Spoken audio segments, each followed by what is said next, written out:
ready to start laying up some fiberglass here. What I've got here is 1.5 ounce of top strand fiberglass mat. I just ordered it off Amazon.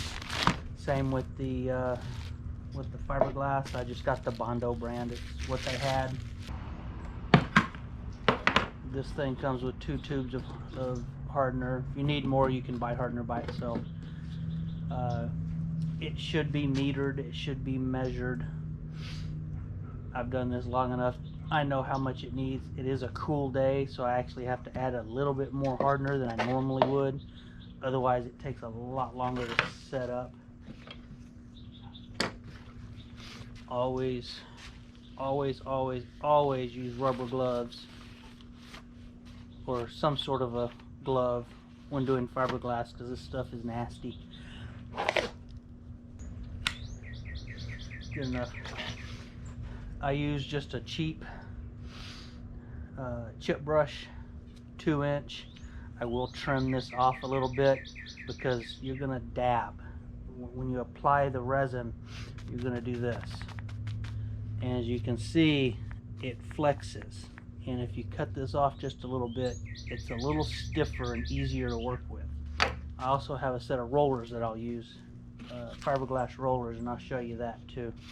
And then just something to mix it with. Let me go trim this a little bit. And I'm going to cut maybe a 1/2, 3/4 of an inch off of it, but as you can see, it's a little more stiff now. Good thing I don't cut hair for a living. Alright, when you open this, you're going to need to poke a hole in it. Yeah, you're going to need to poke a hole in it. I have a screw here, so we'll just poke a hole in it. Just enough to get some out. And you don't want to mix this until you're ready to actually put it down. Once the hardener goes in here, the clock starts ticking. You only have so much time to work with it depending on how much hardener you have.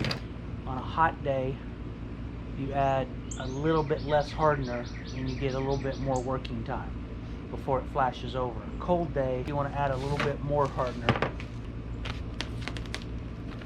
Again, with everything, there's many different ways to do this.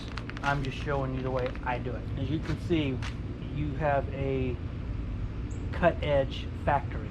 If you overlap 2 cut edges, then all of a sudden you have a ridge. If you take your cloth, or I'm sorry, this is not cloth, this is mat. Cloth is woven, it's a different thing. But where they fold this right here, there's usually a seam, and you can usually take and you tear it, just like you do a piece of paper. And what that does is that shreds this in and it makes it thinner, so when you overlap it, now they're the same thickness. We'll probably, my guess is we're going to be doing 5, 6 or more layers. We'll see how it looks when I get that far. But yeah, I mean, this stuff, it's nasty. It gets everywhere. It'll get all over your clothes. I have something I want to put on. I have an apron for this, so I'll be right back. I've got a decent stack going right here, enough to do a layer or 2. The rest of it's over there. I'll tear that up later on. Before you mix fiberglass, make sure you have everything in order. You got your mat or your cloth, whatever you're using, your brush, something to mix with. Make sure your vehicle is set up and ready to go. Once you start this process, you do not want to be interrupted. Otherwise, you're going to waste your fiberglass. Only pour enough to do the job. Well, you ask, well, how much is that? Well, I'm only going to mix up so much. And then I can always come back in here and mix more. It's easier to mix more than it is to pour out what you don't use and waste it. This stuff's not cheap. $60-something a can. Used to not be that expensive. But all I'm going to do is just pour some in. Well, that's pretty dark. This has been sitting on a shelf somewhere a while.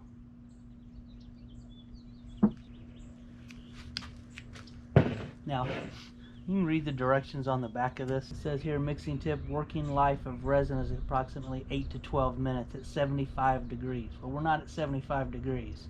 I think we're still in the high 40s. 48, I think, was the last time I saw. Mix in small amounts, never mix large amounts at one time. It'll reduce your working time. The more of this you mix up, when fiberglass gets mixed with hardener, like I said, the clock starts ticking. It's a chemical reaction, and it'll start getting, it won't be immediate, but the longer it sits, the warmer this gets. Well, the more that's in here, the hotter it gets, the faster it cures. Basically the way it works. Okay, this says do not use wax cups, and that's because the fiberglass will eat through that wax. Mix as follows. Estimated amount of resin needed to saturate your cloth. Well, like I said, we're going to do this a couple of times. Small batches, 1 ounce of resin is 10 drops of hardener. I don't know how much that is. If you want to get the cups that have the measurements on them, you measure 6 and then you put 10 drops. Me, I just go like that, and then I mix and mix thoroughly. Scrape the sides. The one thing you don't want is fiberglass that doesn't harden. If it doesn't harden, it's difficult to come back from.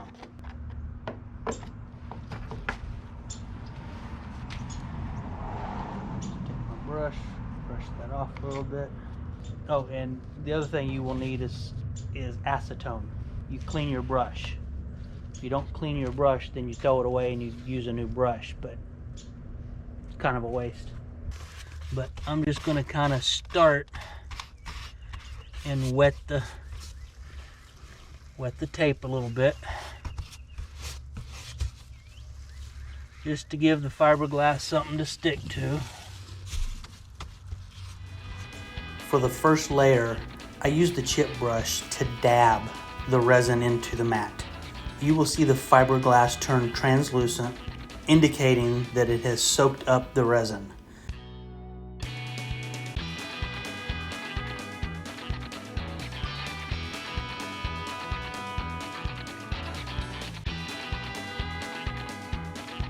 I keep applying small squares of mat overlapping the previous layer a couple of inches.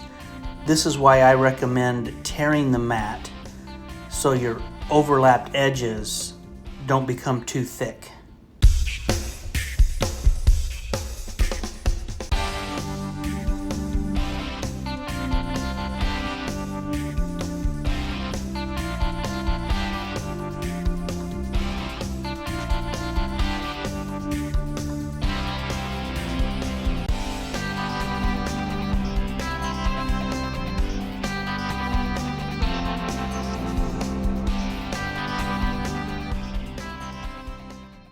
I usually try wetting out the mat from the center out to avoid wrinkles.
I think that does it for the first round. Once it dries, we'll come back and take care of the rest of it. I had to get a heater out here because it wasn't setting up. It's been quite a handful of hours since I put this on. Evidently I didn't mix it hot enough for the temperature and had to get a heater on here. But anyway, so it's finally set up. It's a thin shell now. gives me something to work with. But what I need to do is kind of clean it up a little bit. Make sure that there's no anything like up here. I'll have to sand that down just a touch. Trim some of this stuff up here so the next layer goes on smooth. That's the one thing, the reason I left these out long. Now I can take these out. I don't want to pull this out of the mold yet, or off the tape, because I want to make sure that it doesn't move or shift.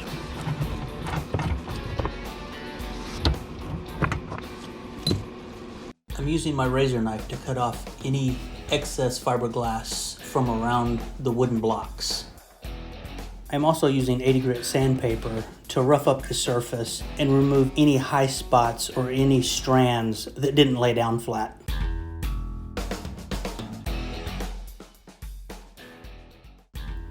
I wet the first layer to help the mat stick. I'm adding resin with the brush first. Then I will use the straight and curved rollers to apply the second layer of mat, which helps remove the air bubbles trapped between the layers and also makes for good lamination. I don't use the rollers on the first layer because I find they cause the mat to move around on the tape more than I like. I do this 3 more times for a total of 4 layers, which turns out to be a little more than 1/4 inch thick.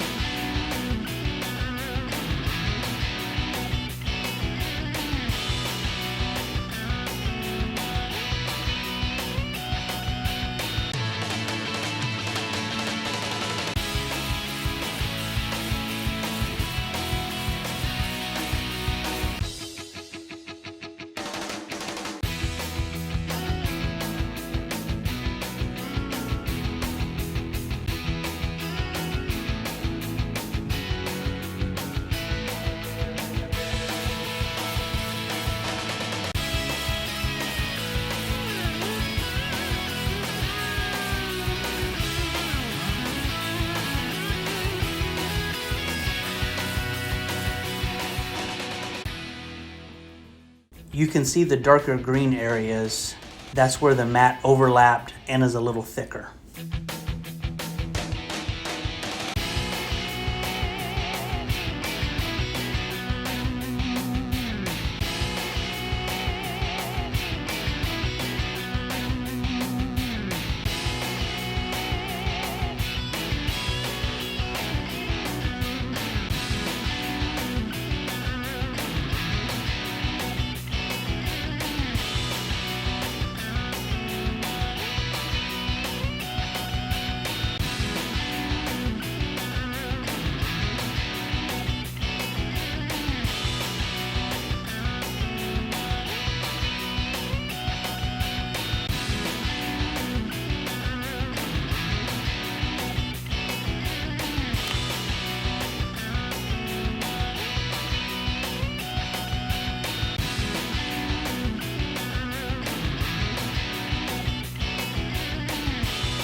The first layer took about an hour and a half to lay the mat, and the remaining 3 layers took close to 3 hours to complete. It's time to let this set up and dry. Ta-da, here's my fashion statement. As you can see, all kinds of stuff in that pocket. Little hole there, my little recess.